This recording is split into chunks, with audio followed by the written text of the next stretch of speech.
Welcome back to my channel, Ladysurvival here. Today I am so excited. I'm going to be reading another new World of Warcraft short story that just came out yesterday, and this one is about Anduin, and it is called The Calling. I actually already went ahead and read this one last night so that I can read it to you even better. If you didn't know, I actually read the Illyria short story, which is called A Whisper of a Warning, and that one I kind of just read it on a whim. I wasn't even really sure what to expect or how long it was going to be, so I kind of went into it a little bit unprepared, and I was actually so blown away by how many of you enjoyed me reading it. Like, it was just something I wanted to share with you guys. I was excited, so I was like, if I'm going to read it anyways, I may as well read it, and you guys really enjoyed it, so I'm going to read this one to you. I'm hoping I can make this one a little bit more immersive and maybe my reading a little bit better. So let's go ahead and get into reading. Wind caressed the newcomer's bearded face as he permitted his eyes,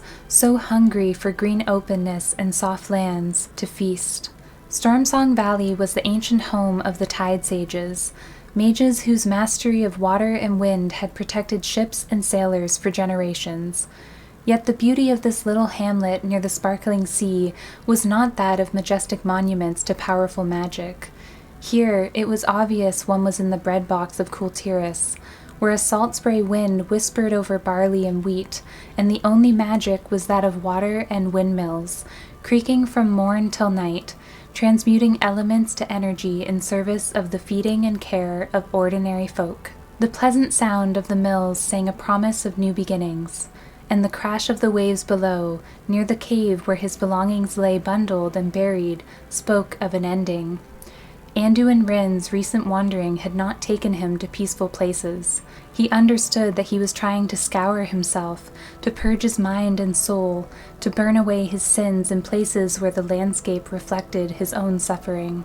My friends, the ones I almost killed, they believe my hands are clean, but they don't feel clean. Years after that confession, they still didn't. Hands that had once warmed with the holy light, healed body and spirit, protected a kingdom, a world. He flexed them now. He and his hands were anxious to keep busy. As a boy, Anduin had yearned to travel Azeroth, seizing what chances he could, manufacturing them sometimes in search of adventure. Now he sought only to escape, not explore. Adrift, alone, he turned his hand to whatever would earn him that day's meal and a place to sleep, even if sleep was a capricious comfort. Slumber sent night terrors from which Anduin would awaken screaming as often as not, rather than gifting him true rest or even simple oblivion. In a way, his waking mind was a better friend. There were many places Anduin knew his feet had trod, but he had only fragments of memories of them. Sometimes his mind restored them to him, in the form of moments where he seemed to relive the very thing he did not wish to remember, the recollection more horrifying than the original wound.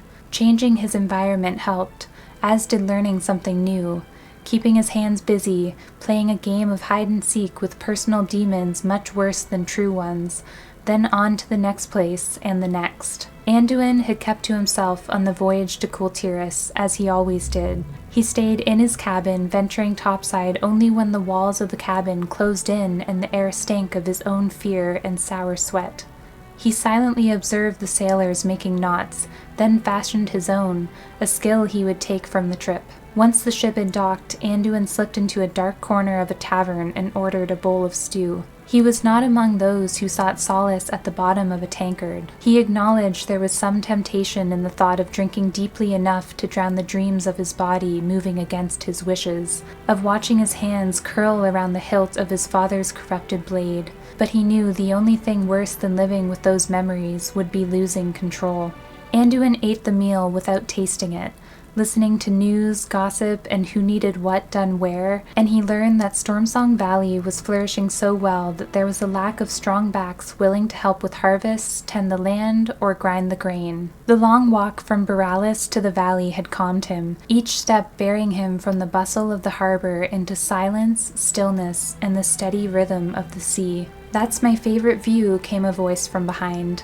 Anduin whirled, reaching for the sword that was not there, the sword that was safely hidden in a cave below his feet, the sword that hung over head and heart. Seeing his startlement, the approaching figure, a man of middle years, held up a hand and smiled reassuringly. He had bright blue eyes, and what little hair he had left was nearly all gray. "My apologies. Seems even with this leg, I can still move quietly." He gestured, and Anduin could see by the way the man hobbled, leaning on a staff for aid, that the leg had once been badly broken and had not mended fully. I could help, he thought, then remembered that time was over. The man continued. "I proposed to my wife here, saw my last sunset before I left for the Fourth War, and the first when I made it home, when you've seen what I've seen." He sighed and fell silent. Anduin was glad the stranger did not finish his sentence. "Well, the heart longs for quiet, simple beauty, things that grow and change, and things that don't. I'm Rodrik Feldon, by the way." Jarek. Anduin had used the alias before, starting in simpler times as a youth running from responsibility. He was running from much darker things now. "I'm looking for work." "I'm looking for help. What's your calling, Jarek?" The casual question was unexpected, and for a moment Anduin couldn't breathe.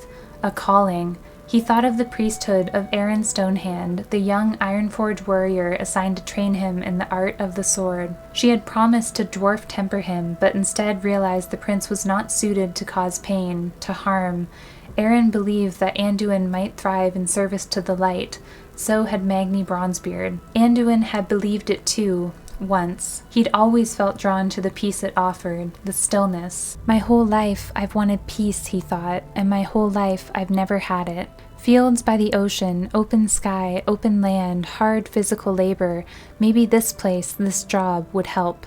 Light knew nothing else had. Anduin realized his mind had wandered, and Rodrik was waiting for his answer. "I'm a jack of all trades," he said. Off Rodrik's bemused gaze, he added, "I learn fast, my back's strong, and I'll work hard." Rodrik took in Anduin's tattered cloak and mud-spattered boots, his unkempt beard and dirty hair. "You look like you've come a long way, son. Where have you traveled from?" Anduin bristled, alert. "Does it matter?" Rodrik fixed him with a long, appraising gaze. "You seem a bit on edge," he remarked. "And hungry. Here, this might help." He reached into his pack and procured a loaf of bread. Anduin took it. The loaf was still warm, and the smell made his stomach rumble. Rodrik nodded toward the windmills dotting the landscape. Their arms turned and creaked, but there was a lone water mill some distance away. A channel diverted the river's stream toward a huge wheel. Bags of wheat and barley were piled high beside it, waiting to be milled, and chickens pecked industriously at stray grains. A short walk away was a small, cheerful-looking cottage, where a horse, a goat, and her kid cropped in the nearby grass. "The watermill's mine. You'll have plenty of bread and goat's milk. Eggs, too, if you keep the fox away. I'll work you hard, which you say you want, and pay you fairly.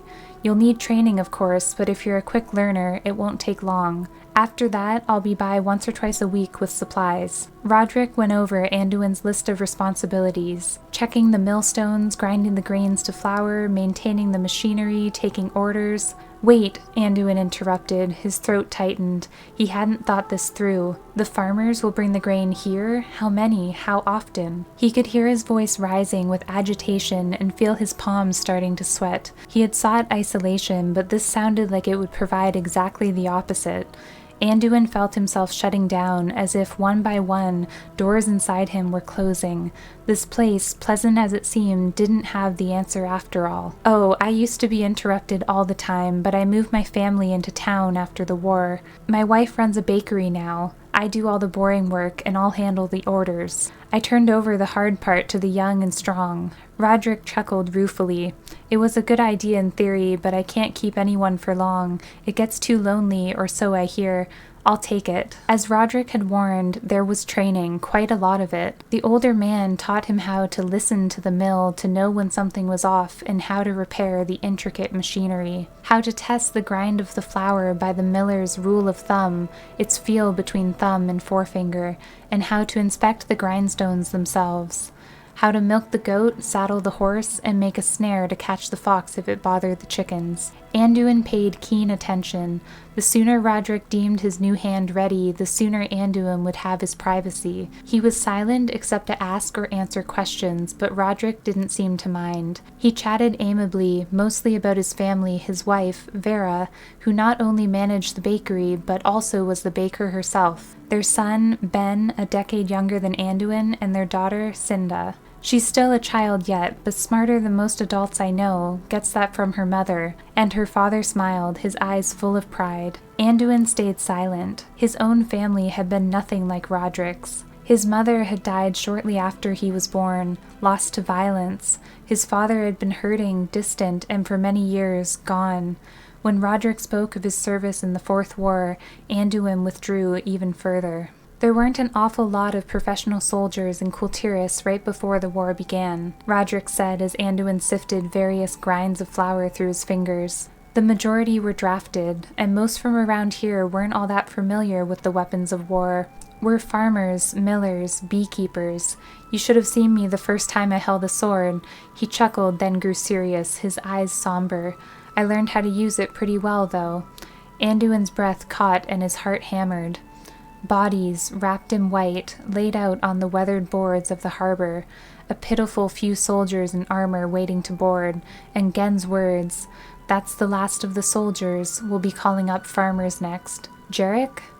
Sorry, Anduin stammered, staring at his hand, clenched tightly around a fistful of flour. He let it fall, and muttering an excuse, strode quickly out of the mill house, his lungs suddenly tight and hungry for air. Once his training was complete, Anduin's days were filled with the simplicity of hoisting sacks and pouring grain into the hopper, bagging flour, maintaining the equipment, and tending the animals. Through every hour ran the rhythmic, soothing splash of the water wheel. The only thing on Rodrik's list that Anduin had neglected to accomplish was the snare for the fox. Thus far, it had left the chickens alone, and Anduin disliked the idea of killing the creature at all, let alone for something it might do. He was also aware that he couldn't keep an eye on the birds all the time, and foxes were sometimes active during daylight hours. At first, Anduin had only heard its sharp yips and barks at twilight. Then, on the nights he stayed out to stargaze, Anduin often caught sight of a shadowy shape just beyond the ring of firelight, and a pair of glowing eyes analyzing him with no hint of fear. One night, on impulse, Anduin sliced off a piece of meat from the roasting stick. "Hey, fox," he said, and tossed it to the creature. It danced out of the way, confused, but quickly realized its error. It gulped down the morsel, then darted off. It returned the following night, though, sitting gracefully with its forepaws together and its bushy tail curled around them, as if it were properly introducing itself to him. "I shouldn't feed you, fox," Anduin said. Its ears flicked as it listened. Strange, to hear his own voice. He had said as few words to Rodrik as possible, and stayed silent otherwise. A pink tongue crept out to lick a smudgy black muzzle. I really shouldn't feed you, Anduin thought, but he did, and wondered why. His nightmares had eased ever so slightly with this regimen of physical labor, solitude, and simple tasks, but they had not disappeared, nor had shame or the gulf of regret and remorse. Often he felt an invisible weight as heavy as the mill house, and equally capable of crushing him. No, it was best to take things day by day, hour by hour, task by task, keeping his hands busy. Anduin looked forward to the nights when he was too tired to dream. The content of the dreams varied, but the one constant thread was violence, his violence. Anduin was as helpless in these dreams as he'd been when he'd performed the brutal acts. Sometimes the dreams took the form of flashbacks, paralyzing him in a dreadful state between past and present. The dreams were terrifying when they devastated him and racked him with guilt. They were worse when they didn't. Thunk. The axe bit deep into the wood, splitting it cleanly as Anduin's body moved in a practiced rhythm. Strike, reset, new log. Thunk, strike. Small forms, gossamer wings, so fragile, the wide eyes wider in terror. Reset, thunk. The sword, so like the one in his father's fist, but twisted, blasphemed, glowing not red, not golden, but blue, pretty almost, wasn't it? Plunging in, the serrated blade piercing, then sawing as it was withdrawn, the wide eyes blank, and the scream musical, abominable, the scream. Anduin staggered back, his throat raw, his mouth open and gasping for breath. The log at his feet was not simply split, but reduced to tiny slivers of kindling. His hands still gripped the handle, aching, the knuckles white, and he threw the axe as if it had burned him. It landed harmlessly in the dirt, but Anduin had not even looked before he had thrown it. His legs felt weak, and he sank down, placing both trembling hands on the good, rich soil. He couldn't be trusted. He didn't even know when he was going to lose control. The thoughts, like predators sensing weakness, pressed into his mind. What if I call the light and it doesn't answer? He'd felt no brush, no hint of it. Even the ache in his light-mended bones had vanished, and with it any hope of guidance. Which of us, the jailer, the soul within the shard, me, felt that awful thrill of exhilaration?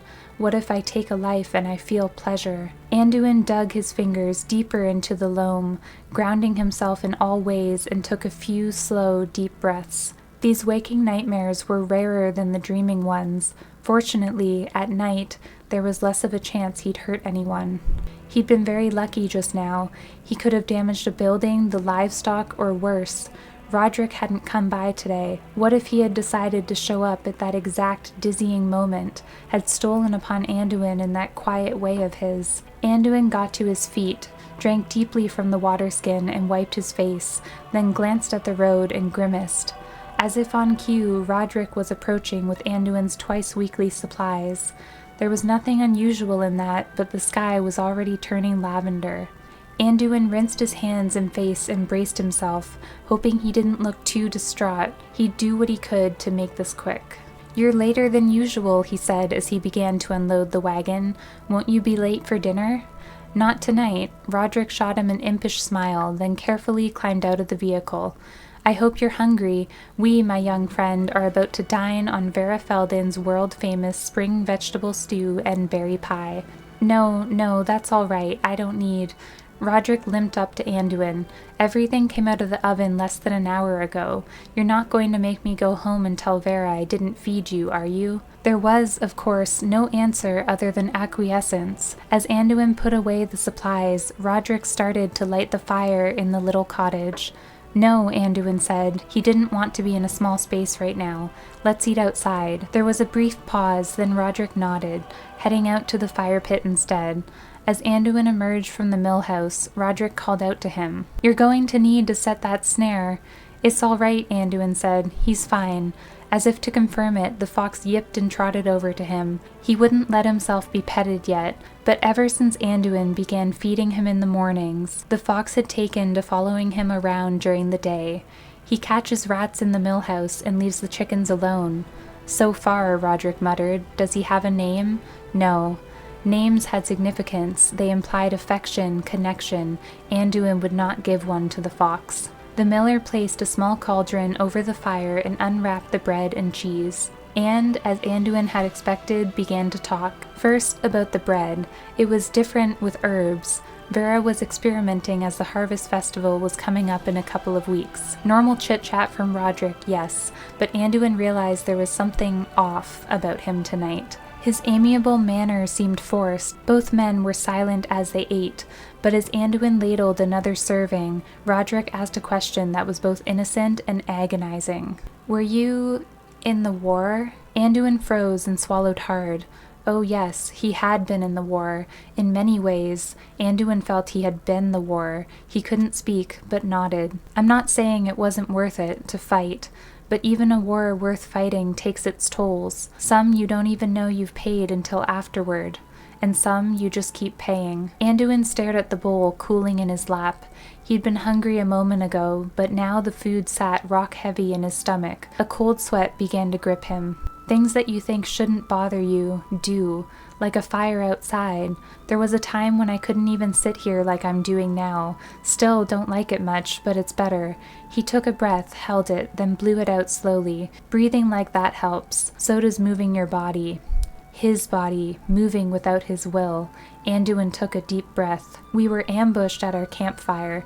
3 of my friends just suddenly sprouted arrows. Fighting in the dark, trolls so much bigger than we were. Anyone who tried to stand against that..."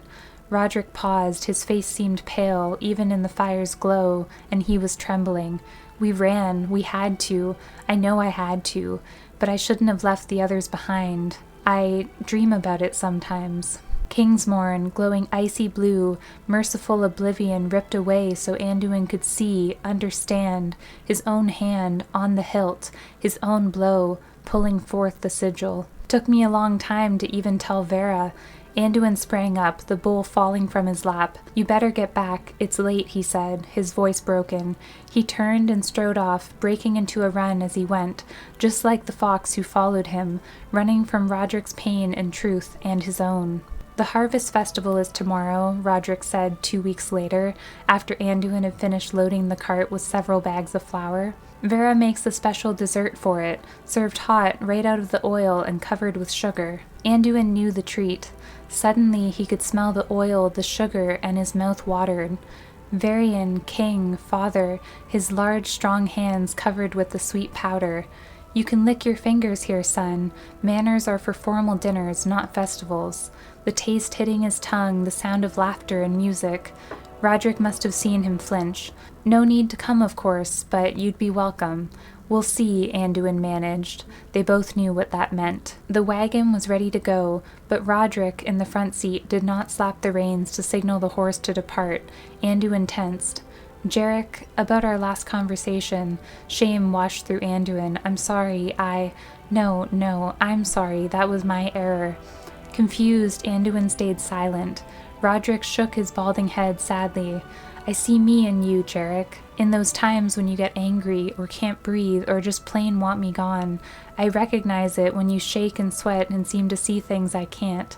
I wanted you to know I don't judge anybody for what war or anything else might have done to them, so I told you my story, some of it at any rate, and it made you think of your own at a moment when you weren't expecting it to." Anduin, the diplomat, the peacemaker who once would have gracefully deflected the words and promised all was well, couldn't speak. Rodrik held out a folded piece of parchment. "I wrote down some thoughts about my own experience, some things I've learned that might help you. You don't have to read it, and you don't have to say a word, but if you do, you know I'm here." Anduin swallowed. He stepped forward, alert and cautious, just like the fox had been at first. The parchment crackled slightly as he took it. Rodrik visibly relaxed and gave him one of his easy smiles. "I'll make sure Vera saves some pastries for you," he said, and clicked his tongue. The horse blew, tossed her mane, and began to trot down the road. Anduin looked at the letter, put it in his pocket unread, and lifted a sack of grain. The following day was perfect for an autumn harvest festival. Crisp and bright, the sun's warmth staving off the slight chill that heralded the winter to come. Anduin spent most of the morning inside the mill house, tinkering with the gears. He finally finished and stepped outside. Black smoke roiled in the distance as lighter smoke stained the sky. The festival, Rodrik, a deep instinct, the need to help, drove Anduin's next movements. And before he quite realized what he was doing, he had leaped atop the startled wagon horse and was urging her on to top speed. Toward his friend and his family, Anduin had steeled himself for a scene of chaos. Rodrik had mentioned hot oil. There must have been an accident, a fire spreading from a makeshift hearth. Anduin could and would help. It was nothing so innocuous. An utter inferno raged. Through gaps in the smoke, Anduin saw that some festival structures were already consumed and others were fiery skeletons on the verge of collapse. Even the banners were ablaze, and Anduin stared, frozen, almost hypnotized, watching a flag of House Stormsong curl and twist, blackening as flames licked it. Shapes on the ground, bodies, Anduin realized. One just there, burned, charred, meat left too long on a spit. Screams on his left as two shapes, a blanket draped over them, emerged from the black smoke. Waiting, watching, safe in stormwind, while a world tree burned and too many tried to flee through too few portals. Anduin, startled, cried out just as his terrified horse reared and threw him. His head struck something hard. Everything went white for a moment, then dissolved into flashes of light like stars. Anduin tried to rise, but the world was spinning. He couldn't see the two figures anymore, but a third stumbled out of the enveloping smoke. Anduin thought he saw someone behind her, quickly glimpsed and quickly gone, perhaps not even there. The woman clutched an infant, shielding it as best she could. The child, born by a queen, brought to a priestess, the last survivor. The woman dropped like a stone. The baby cried, coughing, more shouting, laughter, screaming. Pain thundered in his skull. Anduin clapped his hands to his ears, the gesture slicking his fingers with blood. He looked around wildly, trying and failing to focus, the coughing that racked his body only increasing the agony, the stench of blood and the cacophony of slaughter making his heart slam against his chest. The stars started to fade, and Anduin now glimpsed wagons filled with food and supplies waiting out of reach of the greedy flames. The drivers finally allowed the maddened horses a chance to run, and the wagons careened off. A few of the raiders lingered, barely visible through the smoke, wanting more sport, and then Rodrik. Anduin shook violently. His limbs struggled to obey him, and his head threatened unconsciousness as he tried to rise. So he crawled, keeping his face close to the ground, trying to breathe. Everything in him shouted, "Run, run!" But he clenched his teeth against another scream and willed himself to keep going. Impossibly, more folk emerged from the fire. Some stumbled as if someone had pushed them from behind. How were they still alive? Soot, smoke, and tears stung Anduin's eyes, and he was glad of it, glad of the pain, the blurring, so he could not see what horrors the fire had wrought upon the figures. The baby was still crying, coughing, and a someone swooped down to pick it up and flee. Another figure emerged from the billowing black cloud, burned, but not as badly as others. Something about how he moved the right leg. "Rodrik," Anduin tried to shout, but all that came out was a ragged sound. "I'm too late. I can help him. Rodrik crumpled to the ground. Anduin had no memory of how he crossed the distance between him and his fallen friend. The next thing he knew, he was kneeling beside the miller, staring at the blackened flesh, the blue eyes and the sooty face, the well of blood pumping up between his own fingers as he pressed to stanch the flood, to call. He gasped, pulled his hands back, his body shaking. He couldn't help Rodrik, not now. "Anduin, do something, do something." "I can't," he rasped over and over. His voice was a sob. He reached out again to lay his hands on the wound, to form the prayer. "It won't come, not to me, not anymore." Again he snatched his useless hands back, curling them into fists and pounding them on his thighs with all the force of his rage and helplessness and loathing. "I'm sorry, I'm so sorry." A whisper, "It's all right." Anduin shook his head. Rodrik's hand twitched and Anduin took it, his heart tearing itself apart as Rodrik cried out at the touch. The dying man gripped all the harder. Family, in town. A violent bout of coughing threatened to tear him apart as blood and specks of ash burst from his mouth. It took the last of his energy, but even so, Rodrik fought to speak. Anduin stilled him, able to at least grant him peace here, at the end. "I will take care of them," Anduin said. "I will, I promise." Rodrik heard him, his taut, tormented body eased. He closed his eyes, and he was gone. Ben Feldon had his father's eyes, also his father's old war pistol, which was now aimed at the stranger who stood at the doorstep. Anduin, hands raised, was acutely aware of the picture he presented, his clothing filthy with ashes and wet with blood, Rodrik's blood, Rodrik whom he had wrapped in a singed blanket and placed down so gently before knocking on the Feldons' door. "My name is Jarek, from the mill." Fortunately, Ben recognized the name and lowered the pistol. He too bore signs of the fire, a minor burn on one arm and a singed shirt. They must have escaped while Rodrik had remained behind. "Roddy?" A woman rushed up, looking past him, hoping against hope to see a beloved face. Vera. Her black hair was turning gray, but Anduin observed that her face was remarkably unlined, until her gaze fell on her husband's body. Realization spread over her face, the pain aging her, dimming her light as she sank down beside the corpse, placed a hand on the still form, and bowed her head. For a moment, Anduin thought he couldn't keep the wall up, but he knew that if it came down, something inside him would collapse like the burning structures at the festival, in flames and beyond repair. "Thank you, child." Vera's voice shook, but it was kind. "Bless you for bringing him. He did promise he'd come home. Why didn't he let me go with him?" Ben's voice was full of pain and anger. "He wanted us to be safe. We could have all been safe, but he just had to." Ben's face crumpled and he turned away. Rodrik, the soldier, who had been ambushed at a campfire, who this time had decided he couldn't leave anyone behind. Anduin heard the urgent thump of small running feet, and a little girl appeared at the door. Her hair was braided with now drooping peacebloom fingers, her soot-smudged face clean only where her tears had run. "Daddy? Oh, Cinda, honey, no. I failed you, all of you." The wall inside Anduin trembled. Rodrik had wished to be buried near the cliff where he and Vera had pledged themselves to each other years ago, when they were only a little older than Ben. Anduin dug the grave himself. There was no need to trouble anyone else, and he wanted to do it. As he worked, he thought of his belongings far below the 6 feet of earth he would move. He would never know if the light would have saved Rodrik and had to live with the knowledge that he had been too afraid to ask. Anything he could do, large or small, to help the bereaved family he would, except for one thing. He would not attend the funeral. He could not bear to be near anyone wielding the light, not now, perhaps not ever. That day he walked. The fox followed, Anduin's little shadow. He didn't return until twilight to make sure everyone was long gone. To his surprise, there was a box at the cottage door. A small slip of parchment read, "For you, Jarek, thank you." The box was full of bread, cheese, vegetables, and some meat wrapped in waxed fabric, even scraps for the fox.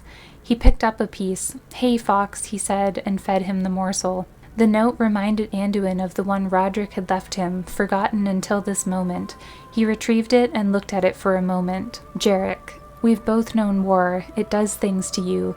You've got a right to whatever you feel. Mad, sad, scared. I've felt all that and then some. I know you better than you might think. It's clear how much you care about doing a good job with the mill. I see your patience and good character in how you treat that fox. A man who will take the time to be kind to animals, especially after what I think you've been through, is rare, and his heart's still good, whatever he thinks. It helped me to talk with Vera, and it was my hope you'd talk to me. If not, I hope someday you do find someone you trust, because if you keep a lid on a boiling pot, someone's going to get hurt, and it might not be you. I guess I'll close with this. Sometimes we have to do terrible things, and sometimes terrible things are done to us. Neither makes us bad people, but we can't run forever. If you can't believe in your own worth right this moment, find someone who does. They'll hold that knowledge safe for you till you're ready to see it too. And when the darkness grabs you and you feel like you'll never ever be free of it, know you have a chance and a choice every single day to look it in the eye and call it a liar. Some days you can't make that choice, but another day maybe you can. Eat Vera's good food, swim in the sea, and sleep and work. Do a little good when you can, how you can, for who you can, and come have dinner with us one of these days. Ben wanted to take over his father's task of bringing grain to the mill, but Anduin would not let him. Instead, he came into town himself for supplies. It was the least he could do for them, for Rodrik. On this first trip, Vera insisted he come into the bakery for tea and small pastries. She wanted him to understand what had happened. Word of the area's bounty had reached the ears of some raiders, she said. Rats on ships. I tell you, Jarek, there's no monster in the ocean's deep crueler than the ones that sail its surface. Roddy brought us home in the wagon, then went back to save as many others as he could. Said he wasn't going to run this time. She bit her lip. If we did have to lose him, I hope he was able to, before... He was, Anduin said quietly. He did. He saw her brow relax only a little and knew the words had given her a bit of peace. Over time, a new rhythm and routine took form. Anduin still worked the mill, but at dusk, more often than not, he would sit beside his friend's grave. The fox accompanied him, nestling against him. Sometimes Anduin would speak as if Rodrik were still there, listening. Quiet confessions, questions that Rodrik would never answer. Other times, angry outbursts. Or he'd reread the letter and remember to breathe. On his visits to town, Anduin would occasionally help Ben with paperwork or loading and unloading the wagons. Now and then, Vera asked for assistance kneading the dough. After a while, Anduin realized she'd sneakily taught him how to bake. She and Ben wanted to talk about Rodrik, which Anduin resisted at first, but over time he realized he wanted to hear those stories. They were little ones mostly, a brilliant quip at the right time, patience with a child's rebelliousness, a Hollow's End costume gone awry. Only Cinda seemed disinclined to talk about her father. Vera confided to Anduin that she was glad that Cinda had been so young when it happened. Less to miss, Vera said with a sad smile. But Anduin had often visited Stormwind City's orphanage. He had spent time with refugees who had fled to his city after their homes had burned. Intimately familiar with the strange ways of grief and guilt, he wasn't so sure about Vera's statement. He wanted to believe she was right, but that fragile hope was dashed one deceptively calm morning, along with the teapot Cinda grabbed and hurled to the stone floor. "Cinda!" Vera shouted. "That was a wedding gift from your father." "I know," Cinda shrieked back. "He's not here to care about it, so why should you? He didn't care about us." She seized one of the matching teacups and hurled it to the floor as well, deftly eluding her mother's grasp and racing outside. "Cinda!" Vera cried, starting after her. "Let her go," Anduin said, and Vera turned, looking at him sharply. "I know what she said is hurtful, but let her feel what she needs to." Vera softened. Surprising himself and her both, Anduin continued, "My mother died when I was a baby, and my father, his throat was tight, but something inside him pushed to keep going. Something happened to him, and he left when I was around Cinda's age. He came back, things were better, but it's hard to understand complicated situations when you're so young. She'll come back, and she'll talk to you when she can. She knows you." "Love her," was what he wanted to say, but couldn't. Vera's sweet smile returned. "You're right. Hard to remember to breathe when you're in the thick of it. You're a good man, Jarek. Roddy was right about you. You're welcome here any time." He stammered his thanks and departed. On his next visit, he brought the fox with him. The animal was skittish, but Anduin knew a way around it. Plucking a berry from a bowl on the table, he said, "Hey, fox." That got Anduin's attention, and the berry rapidly vanished into the fox's mouth. "I like berries too," Cinda said, delighted, and quickly emulated both the fox and Anduin, popping some berries into her mouth while offering a handful to the appreciative creature. "No berry pie today, I guess, but it's worth it to see her smile," Vera said, smiling herself. "Come sit with me for a moment, Jarek. Tell me what you think of this. It's got honey and flowers in it." The little roll looked small in his large palm. It smelled wonderful, and for the first time in a while, Anduin felt real pleasure at the flavor. He finished it in 2 bites.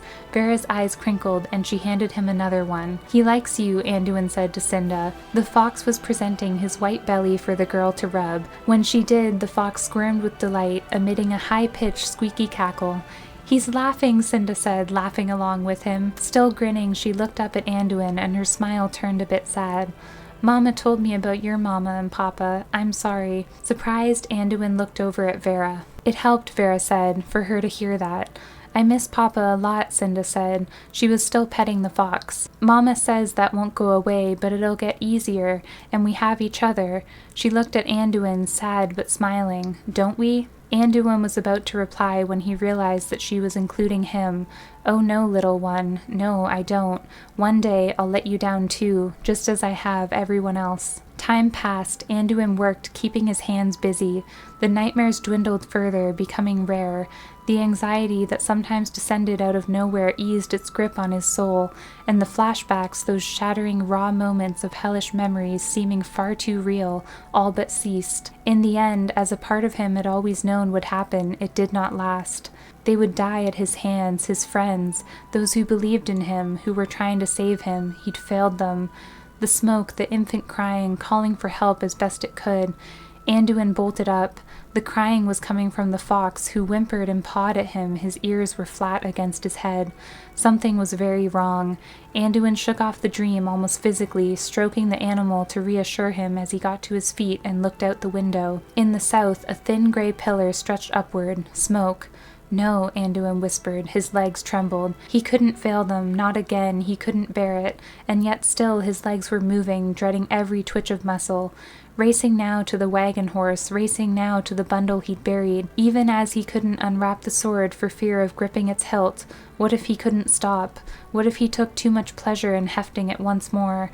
There was no way to be safe, to ensure he stayed in control. And still he rode for the village, for Vera and Ben and little Cinda and the promise he'd made to a man who understood him, who trusted him, when he had no reason to, when he couldn't know what Anduin had done, how he'd so deeply betrayed his every charge and duty. At the festival, the smoke had been black and oily, and the buildings all but gone by the time Anduin had arrived. This time, everything was different. Only a few structures were burning, and the raiders were clearly only beginning their assault. The cacophony was the same, though. Laughter, screams, violence. Anduin clenched his teeth, blocking the rush of fear as if with a shield. He slipped easily off the horse and sent it to safety, his right hand clenched tightly, his left coming to join it, as for the first time since he had left the realms of death, Anduin Lane Rin lifted high his father's sword, Charlemagne. So much more than a simple weapon, gloriously crafted, each part of it in harmony despite its origin as two individually powerful blades. Anduin stepped forward, grim-faced, devoid of armor but hoisting this sword out of legend, this sword whose purpose he had so utterly failed, which he now lifted in hope of redemption. One of the pirates turned impaled, his eyes grew enormous, the wide eyes wide in terror. For a terrible instant Anduin froze, he couldn't breathe. The brigand started to smile, lifting a cutlass. Charlemagne came down in a deceptively graceful arc, mortally wounding the man. Its perfect balance made its wielding easy, almost effortless. There was little it would not cut through, and few foes it could not fell. The brutality of it stole his breath, but then muscle memory took over. Anduin struck again and again, Charlemagne almost singing in his hands, as if it rejoiced in being used once more at the defense of innocence. He and the sword, for this moment, were one. Blood spattered on his face, warm and wet. It stung his eyes, seeped into his mouth. He wiped his lips and pressed on. Another fell, and another. He ceased to count, and time ceased to matter. He moved as if in a dance, without thinking, feeling only the power of his arm and hearing only the song of the sword. Anduin lunged, burying Charlemagne almost to its hilt, then yanked it free, only to parry blows again and again. The enemy was on the ground, but Anduin continued to fight. The sword lifted and descended.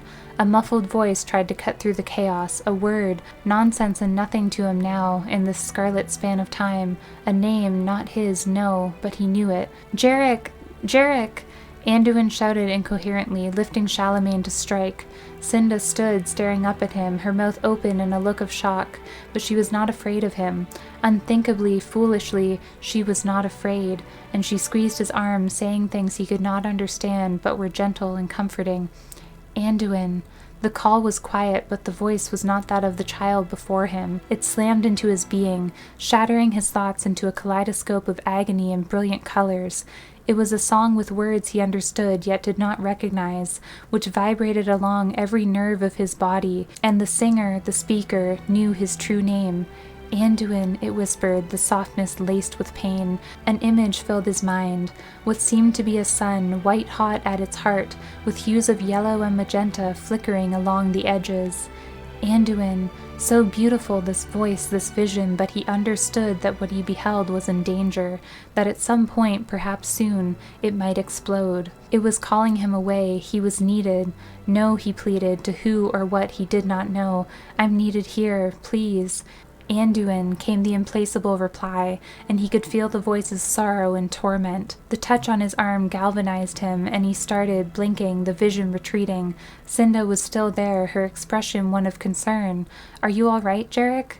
Anduin looked at the bodies littered around him, at Vera, at Ben, who huddled together, looking at him with sympathy and gratitude, at the shocked faces of the townsfolk.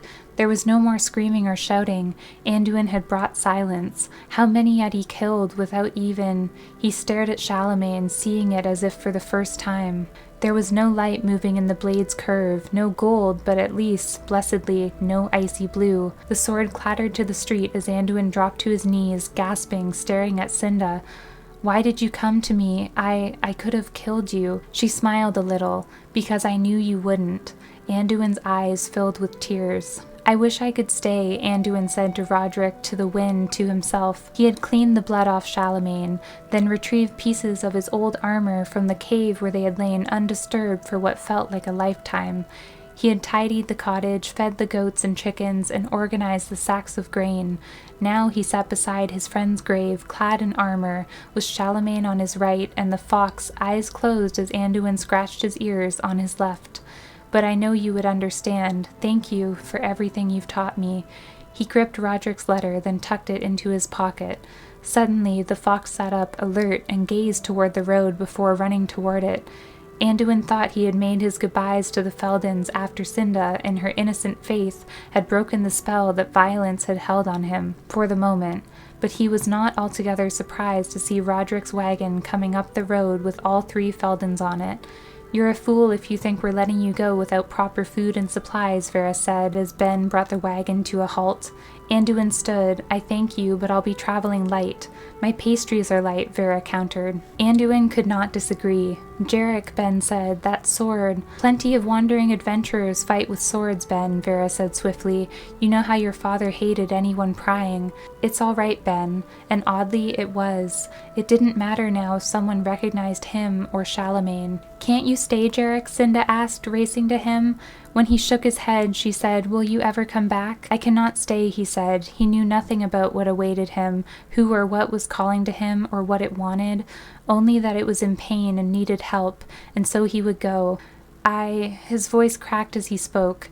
The next thing he knew, Cinda had thrown herself at him, hugging him tight. Anduin froze, then gently, awkwardly, patted her on the back. Let the poor boy go, Cinda, Vera said. The girl did so, reluctantly. Vera handed him a bag heavy with food, water, potions, and other supplies. Anduin accepted it with a nod, then picked up Charlemagne wrapped in his cloak.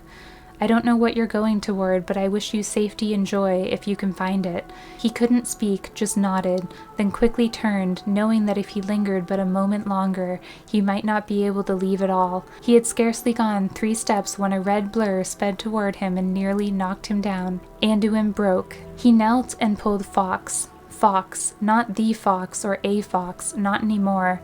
Of course he'd gone and named him and been foolish to see it, into his arms. Fox licked the tears from his face as Anduin held him tightly. Where he was going, Fox must not follow. To endure whatever awaited him, Anduin needed to know that this family, Fox among them, was safe and at peace. And so he picked him up and bore him to Cinda, placing him in the girl's arms. Hold Fox tight, Anduin told her. Don't let him follow me. He's yours now. Cinda's eyes filled with tears and she nodded, clutching the squirming creature who cried piteously, marking the girl's bare arms with welts from his claws. Alone, Anduin faced the road. His feet were heavy, but he wasn't running anymore. He was being called, away from people he cared for, yes, but towards something that needed help. He still didn't trust himself, but the people he cared for did. He would let that be enough while he struggled to find peace with his past. In the meantime, he would follow that call, whoever was waiting for him. So we are finally finished. The story was so good. Like I said, I had already read it last night so I could get a feel for it to be able to read it a little bit better. I definitely got really emotional and was crying a few times throughout that and had to kind of stop and recollect myself.